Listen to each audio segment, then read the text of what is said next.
Hello guys, तो मेरी voice ठीक हो गई है। तो अब आगे की जर्नी शुरू करते हैं। आज मैं आपको दिखाने वाला हूँ पोखरा के नए लोकेशंस।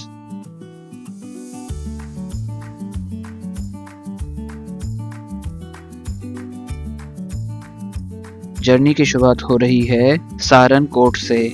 पोखरा में टैक्सी यूनियन सिस्टम है, तो अगर आप अपनी गाड़ी से नेपाल घूमने आए हैं तो आपको अपनी गाड़ी होटल में ही पार्क करनी होगी। सारनकोट के लिए रोप वे राइड चलती है। ये लोग आपको होटल से ही पिकअप एंड ड्रॉप करेंगे। ये इनका नंबर है, मैं डिस्क्रिप्शन में भी डाल दूंगा।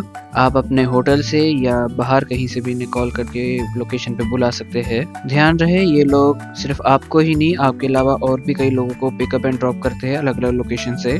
रोप वे राइड के चार्जेस INR 650 रुपीज़ है। 650 रुपये में हमें आने जाने की टिकट और पिकअप एंड ड्रॉप फैसिलिटी मिल रही है, तो मुझे ये चार्जेस वर्थ इट लगता है। ऊपर पहुंच के आप सबसे पहले श्री कैलाशवर शिव मंदिर जाए। ये एक यूनिक और सुंदर सा मंदिर है, और बढ़िया बात यह है कि आप यहाँ फोटोग्राफी भी कर सकते हैं। कुछ पल यहाँ बिताए, फोटोग्राफी करें। एक बात का ध्यान रखें, अगर आप सुबह अर्ली मॉर्निंग निकलते हैं तो आप यहाँ पे एक बहुत बढ़िया सनराइज देख सकते हैं। मैं सुबह उठने में लेट हो गया, इसलिए मैं मिस कर गया, पर आप लोगों से हुए तो आप जरूर ट्राई करें।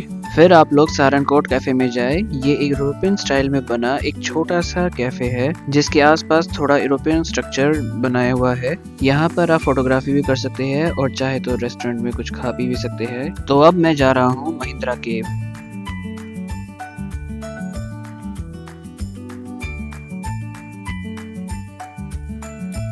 वार्निंग, लंबी हाइट वाले अपने सर संभाल के चले। ऑनेस्टली कहे तो केव मुझे कुछ खास लगी नहीं, और केव के एंड में मंदिर है बस। इससे कई गुना अच्छी मुझे अर्कू वैली की केव लगी। अगर आप वो केव देखना चाहते हैं तो लिंक डिस्क्रिप्शन में है। केव की टिकट के 50 रुपए है, तो अगर आप एक एक्सपीरियंस करना चाहते हैं तो आप जरूर जाए। और केव से 10 मिनट की वॉकिंग पर बैट केव भी है, आप चाहे तो वहाँ भी जा सकते हैं, पर मैं नहीं गया।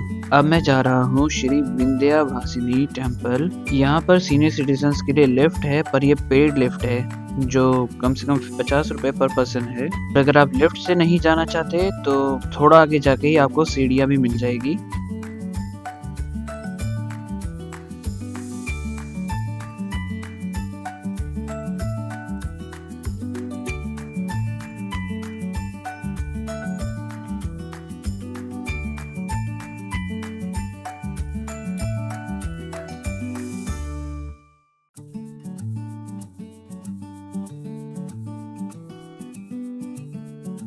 मुझे पहुंचने में थोड़ी देर हो गई, तो मंदिर के कपाट बंद हो गए थे, पर आप कैंपस घूम सकते हैं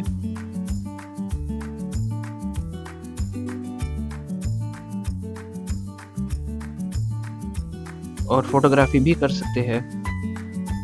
मैं देवी फॉल्स भी जाने वाला था, लेकिन मुझे बताया गया कि ये ऑफ सीजन चल रहा है, तो इस वक्त झरने का भाव नहीं होगा, तो इसलिए मैंने वहाँ का प्लान कैंसिल कर दिया। शाम हो गई है और अब मैं जा रहा हूँ पेवा लेक। यहाँ 1 घंटे की बोटिंग होती है, और बोटिंग की कई कैटेगरीज है। मैंने बेसिक कैटेगरी ली है, पर आप चाहे तो अपनी पसंद की कोई भी कैटेगरी ले सकते हैं।